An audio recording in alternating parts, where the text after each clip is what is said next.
I'm a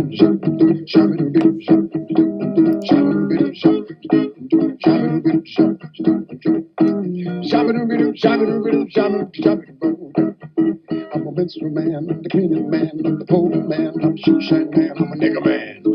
Watch me dance.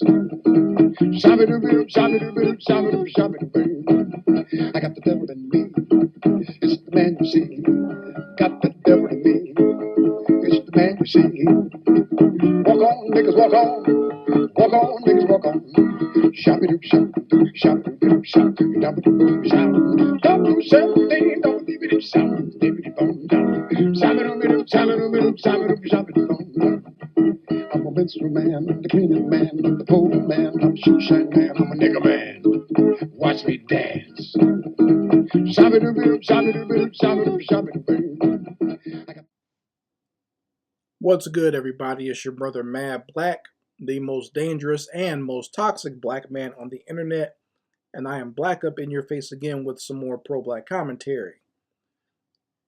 For anyone who can guess where the audio, that song comes from that I played in the intro, I will pin your comment up top, okay? So that way others can find out where that song comes from. So please go ahead. If the first person who does it, I will pin your comment.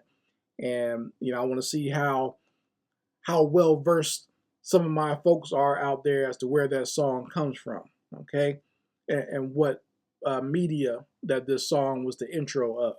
Okay, you even tell me who sings it. That'll be even extra bonus points there. Okay, but I added that audio to the video that I found on social media because I wanted to talk about these two individuals in particular who have become the top tier minstrels on social media. And that is the bigger guy with the muscles that's always dancing. That's, I guess he called himself Big Groove. And I think before this name, he called himself Big Gorilla or something like that, or Magilla Gorilla or Grape Ape or something like that. And the other one is, I think his name is Elijah Smith. And he's another one that likes to dance and eat fried chicken and just buck his eyes and do all types of silly stuff on social media. So let me before I really get into this, let me preface this video by saying that I, way back in the day, in late 90s, early 2000s, I took a young lady to the movie theater. This was our first little date. I was just taking her out, seeing how things were going to go with her. And of course, they did not work out because she's a strange person, not a strange in a good way. But I took her to the movies to see a movie called Bamboozled. And Bamboozled was a film by Spike Lee that basically showcased how modern black entertainment was no different from the minstrel shows that took place in America during the last century. Okay? And he was showing how not only were they no different, but they're getting even more ridiculous and degrading as time went on. And, after seeing that film, even back then, I got exactly what Spike Lee was saying. I enjoyed that film till this day as one of my favorite, not only my favorite Spike Lee film, but it's one of my favorite films, period. Because it had the right mix of story, it had the right mix of satire, it had the right mix of comedy, it had the right mix of trying to teach a lesson as far as like a history lesson, but also a modern lesson. And it made a point, and it didn't just down a certain group. It focused on black people as a whole. It's very similar to what the Boondocks did, where it, kind of encapsulated a lot of different black groups out there. The movie Bamboozle did the same thing. And I've always said that Spike Lee could easily make a sequel to the movie Bamboozle, but I think if he ever did a sequel to it, it would be more focused on social media. So it wouldn't just be TV and movies, it would actually be a lot of the minstrel acting and the buffoonery that we see on social media across all platforms, whether it be Instagram, TikTok, Snapchat, YouTube, wherever, where black people are just acting like complete fools for other people's amusement and purposely doing the most cringiest, degrading content so that they can get views and clicks and whatever, as they're being just as buffoonish as possible to do and get attention. Okay. And in my opinion, TikTok is the most egregious. TikTok lets on a lot of buffoonery to the point where I've been saying that TikTok is just one big minstrel show. You got black people on there making fun of slavery. I've seen black women do videos where they're twerking in a cotton field. I've seen videos on there, like a lot of the interracial videos of black women saying, "This is my massa," and letting their white boyfriend choke them or hang them or do something ridiculous to them. I've seen black men get on there and tell his white girlfriend to call everybody the N word, or say like break yourself, B word, you know what I'm saying? Like I've seen black men do that. So just a lot of degrading content. But these two individuals in particular have caught the attention of a lot of black people on social media because their videos are just beyond the pale of how ridiculous they are. Once again, Big Groove, he likes to get out in places and, bite chicken and pizza and always has the big grin that you would see in those old minstrel images, right?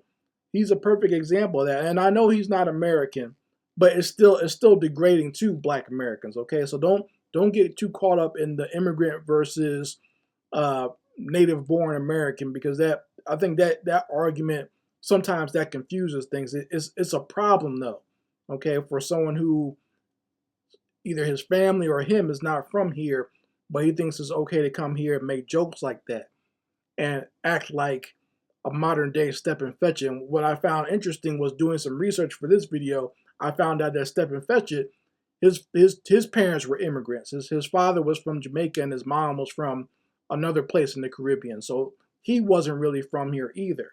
So he had no attachment to the black American experience, and he did a lot of damage to black people's image beyond what white supremacy was already doing. But the other one, Elijah Smith, who likes to squeak and eat chicken and act like a buffoon when he's eating whatever food. He has people pouring stuff on his food, his hands, and in his mouth and stuff.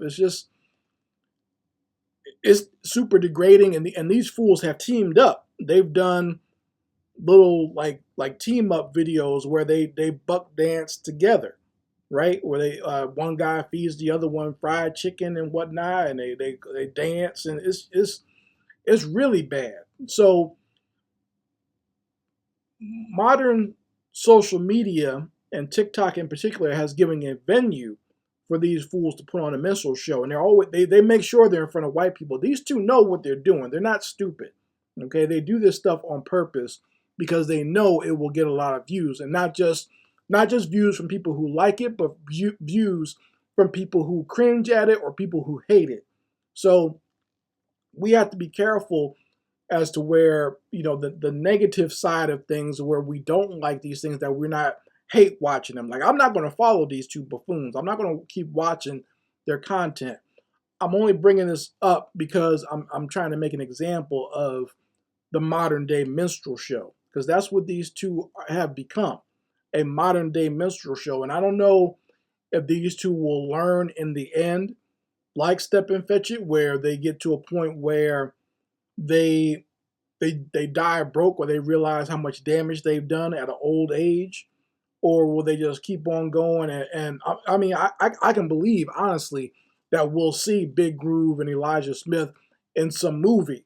But they'll probably make it to Hollywood, where they'll be in a movie dancing and bucking and everything else, or they're going to be in a commercial. Now, American commercials, the American versions of certain companies realize that you probably shouldn't have stereotypes like that on TV, but they'll for sure take these fools and go put them on a commercial in Asia or in Africa somewhere where they're bucking it up, eating like KFC or something like that. Because a lot of these minstrel show commercials, they take place over in Asia, in these Asian countries. Okay, so they might end up there. They might be able to travel worldwide and get money for their buffoonery. I would not be surprised if they pop up in a commercial somewhere or in an actual Hollywood film somewhere. Okay, don't be surprised if you see that. Okay, and it might even be other black people who put them in the movie. Speaking of which, you got certain black people who defend them, even non-black people who defend them. Like Cardi B is probably the biggest one I've seen come out to their defense. Like Cardi B made a whole video talking about, like, how her children are get on social media and watch all this what she called just cringy, weird type content that these fools make. And she says that there are white people who do these types of content, and they don't get the same criticism, but you got black people criticizing these folks for their buffoonish behavior. And she said it has nothing to do with racism. It's just they're just being silly and having fun. And I can understand why Cardi B would come out to defend them, because she does the same thing. Cardi B is a minstrel show. Cardi B is one big minstrel strip show. Even how she talks and acts, there's a difference between how she acts on TV. She turns it all the way up, like that ghetto, hood, Puerto Rican, Hispanic girl voice and everything. She turns that up to about 35 when she's out in public. But when she's, sitting there doing her social media, she kind of dials it back a little bit and tries to talk like she has some sense. So she herself is a minstrel show. So of course she's going to defend Big Groove and Elijah Smith, because if people start getting on them and take them away, then they're going to have to focus on her and her ilk and her kind, degrading black people and black women in particular, right? Even though I know she's not black, but a lot of black women follow her and she's influenced a lot of black women. You see what I'm saying? So, I've seen people make petitions to try to get these buffoons off social media. That's never going to happen. Okay, that's a waste of time, and you're not going to be able to stop this. Social media loves Negroes like this. Okay, YouTube loves Negroes like this. TikTok and Instagram and Facebook, they love Negroes like this. These Negroes, that's their bread and butter.